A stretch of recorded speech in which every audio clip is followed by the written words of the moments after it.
Well, hello and welcome to Wednesday edition of Evening Jesus. Now remember, very special week of Evening Jesus because we're joined by marriage and family therapist and my good friend, Stephanie Zimmerman. And we're asking the question, how can we navigate this pandemic and how can our marriages survive? And more than just survive, how can they really thrive? And one of the things I was thinking about was how social media, we see all over social media how families just seem to have it together and they're doing all these amazing things and they've created a science laboratory in their living room for their kids. And, it's just amazing. And you kind of, you see that and then you reflect on your own life and go, we're the hot mess express. And it really does impact our emotions and it really can create conflict in a marriage. I don't know, how should we respond? What are your thoughts on that? Absolutely.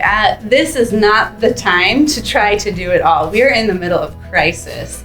And I think we have such a mentality previous to COVID-19 of trying to have it all. So when I had my first son, I was in the hospital with a wonderful sweet nurse who reminded me, you can have 2 out of 3. When you go home, you can have a shower, you can clean your house, or you can take care of your kid. But you can't do all 3 in one day. Pick 2 and go for 2. And I think this is the season to remember that. And maybe even after this, to be quite frank. Mm-hmm. But especially in this season of crisis, let's pick 2 out of 3. And so that might be looking at your spouse and your kids and trying to make your list of what are your 3? What are my 3 important things that I really value and want within a day?